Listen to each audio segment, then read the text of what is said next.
Hi friends, welcome to our channel. இன்னைக்கு நம்ம சூப்பரான ஒரு பொட்டேட்டோ ஃப்ரை எப்படி பண்ணலாம்னு பார்க்கலாம். ஒரு 5 minutes தான் ஆகும். ஆயில் வந்து சூடு பண்ணிட்டு டக்குன்னு பொட்டேட்டோ கட் பண்ணி நம்ம மசாலாலாம் போட்டு ஃப்ரை பண்ண வேண்டியதுதான். ரொம்ப சூப்பரான டேஸ்ட்ல இருக்கும். ரொம்ப சீக்கிரமா செய்யக்கூடியது. அதனால எதுவுமே நமக்கு செய்ய முடியாத நேரத்தில் டக்குன்னு நம்மளால செஞ்சு முடிக்க முடியும். டேஸ்ட் ரொம்ப சூப்பராக இருக்கும். பொதுவாக குழந்தைங்களுக்கு ரொம்ப பிடிக்கும். அது எப்படி செய்யலான்னு பார்க்கலாம். ஃபஸ்ட்டு வந்து இது மாதிரி நான் குட்டி குட்டியாக கட் பண்ணியிருக்கிறேன். நமக்கு பிடிச்ச சைஸ்க்கு கட் பண்ணிக்கலாம். கொஞ்சம் சின்ன சைஸ்னால் ஆயில் கொஞ்சம் கம்மியாக ஊற்றினா போதுங்கிருக்கேன். சின்ன சைஸ் கட் பண்ணியிருக்கேன். 1 ஸ்பூன் அளவுக்கு உப்பு, 1 ஸ்பூன் அளவுக்கு மிளகாய்த்தூள், அவ்வளோதான். வேறு எதுவுமே நம்ம சேர்க்க வேண்டாம். நம்ம மிக்ஸ் பண்ணிவிட்டு இனி நம்ம பொரிச்சிட வேண்டியதான். ஒருவேளை இஞ்சி பூண்டு பேஸ்ட் சேர்க்கணுன்னா சேர்த்துக்கலாம்.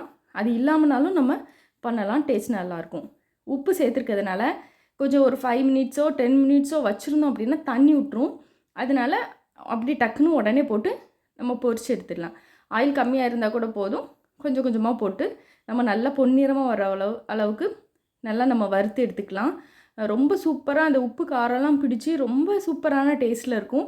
லெமன் ரைஸு, சாம்பார் சாதம், தயிர் சாதத்துக்கூட சூப்பரான காம்போவாக இருக்கும்.